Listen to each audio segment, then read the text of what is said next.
문자를 이용한 식 세 번째. 이번에는 거리와 속력 그리고 시간에 관한 문제들이에요. 우리 이 부분에서는 거리, 속력, 시간에 대한 식을 세 가지를 외워줘야 돼요. 먼저 거리는 속력 곱하기 시간, 그리고 속력은 시간분의 거리, 그리고 시간은 속력분의 거리.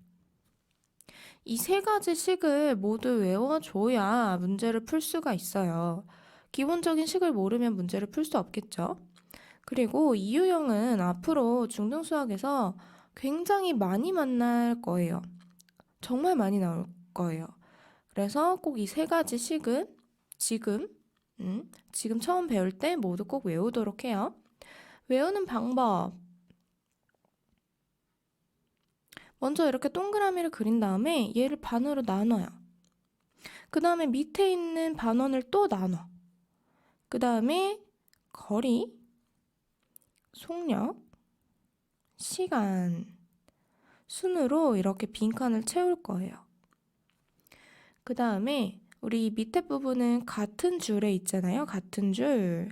그래서 여기에 곱하기가 들어가는 거예요. 그래서 거리는 속력 곱하기 시간이다. 거리는 속력 곱하기 시간. 그 다음에 속력은 우리 여기 속력은 시간분의 거리죠.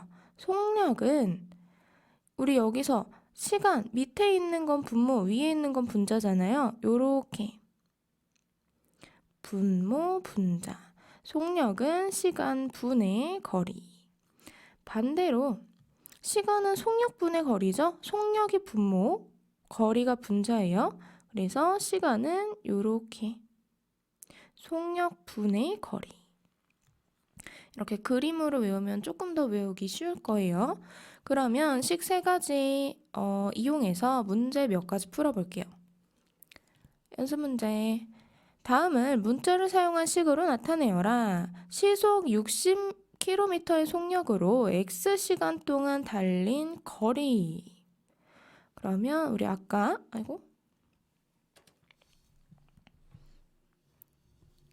그림 이용해서 동그라미 그리고 반원 나눠주고 밑에 나누고 위에가 거리, 속력, 시간이죠. 지금 문제에서 물어본 게 거리예요. 거리. 거리는 속력 곱하기 시간. 거리는 속력 곱하기 시간이죠. 우리 문제에서 속력이 얼마라고 나왔죠? 60km의 속력으로. 지금 속력이 60km per hour. 시속이니까 시간당 속력 얘기하는 거죠. 그래서 60km per hour가 되고 시간은 문제에서 시간은 X시간이라고 알려줬네요. 그러면 곱하기 X. 그러면 우리 단위는 지울게요. 이렇게 60 곱하기 X가 되니까 붙여서 60X 킬로미터가 거리가 되겠죠? 식을 못 외우면 문제를 아예 못 풀어요. 식 꼭 외우기. 그 다음 2번. 30km의 거리를 시속 Xkm의 속력으로 달렸을 때 걸린 시간. 시간을 물어봤네. 시간을 요거. 우리 시간은 요렇게 봐서 속력분의 거리가 되죠. 시간은 속력분의 거리. 문제에서 지금 속력을 Xkm의 속력으로 라고 했으니까 Xkm per hour 라고 정해준 거죠. 그 다음 거리는 30km의 거리를 이라고 했으니까 30km. 그러면 단위 지워주고 시간은 정리 안 되죠? 약분도 안 되고 그냥 30분의 x 시간. 이런 식으로 문제에서 물어본 얘를 식을 먼저 생각해주고 식에다가 그대로 대입만 하면 돼요. 그렇게 어렵진 않죠? 그 다음에 연습 문제 한 가지 더. 수연이는 시속 6km의 속력으로 집에서 출발하여 Xkm 떨어진 서점에 가는 도중에 20분간 휴식을 취하였다. 수연이가 서점에 도착할 때까지 걸린 시간을 문자를 사용한 식으로 나타내어라.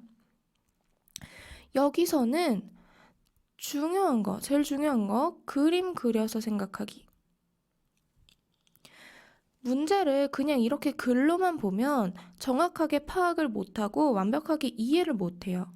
그래서 문제를 읽으면서 그림으로 바꾸는 거야.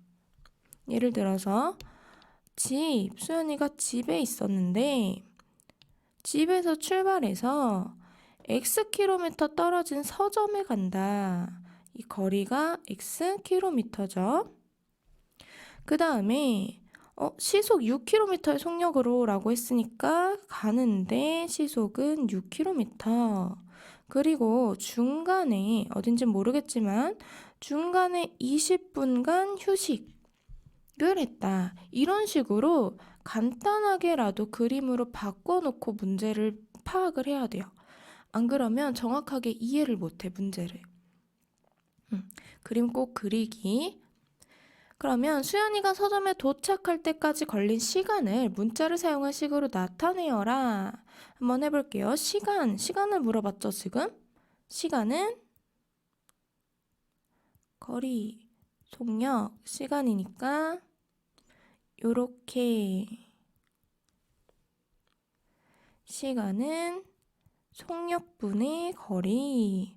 그러면 그대로 대입만 해주면 되겠죠. 문제에서 속력을 6km, 시속 6km라고 알려줬어요. 그러면 6, 거리는 Xkm라고 알려줬죠? X. 넣어주면 지금 우리 수연이가 집에서 출발해서 서점까지 6km의 속력으로 쭉 갈 때 6분의 X 시간이 걸린다라는 거 알 수 있죠. 근데 여기서 끝나면 안 돼요. 문제에서 도중에 20분간 휴식했다라고 했어요. 20분간. 그러면 우리 이 가는데 걸린 시간과 휴식 시간을 더해줘야겠죠. 그래야 도착한 시간이 되겠죠. 걸리는 시간 더하기 휴식 시간. 걸리는 시간은 6분의 X 시간이에요. 근데 휴식 시간은 20분이죠. 단위도 되게 중요해요. 단위를 항상 맞춰줘야 돼. 얘는 시야. 근데 얘는 분이야. 그럼 더할 수 있어요? 우리 1시간이랑 20분 더해라. 그러면은 21시간, 21분 이렇게 더하는 거 아니죠? 단위를 맞춰줘야겠죠. 근데 문제에서 분이 아니라 시간으로 물어봤어요. 몇 시간 걸리냐라고. 그러면 이 분을 시로 바꿔줘야겠죠. 분을 시간으로 바꾸는 방법. 20분은 우리 1시간이 몇 분이에요? 1시간? 60분이죠. 60분 중에 20분이라고 해서 60분에 20시간 이렇게 바꾸는 거예요. 그러면 약분해서 3분의 1시간이 되겠죠? 그래서 분을 시간으로 바꿔서 6분의 X시간 더하기 3분의 1시간. 그럼 단위 이제 맞췄으니까 단위는 지워주고. 우리 6분의 X와 3분의 1 동류항이에요? 동류항 아니죠. 그러면 정리 더 이상 못하니까 6분의 X 플러스 3분의 1이 도착할 때까지 걸린 시간이 돼야겠죠.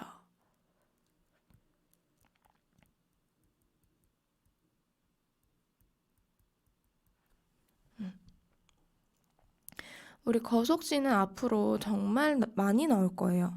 거리 속력 시간을 줄여서 이렇게 거속 씨라고 부르는데, 이 유형은 앞으로 정말 많이 나오고 시험 문제에서도 굉장히 많이 나와요.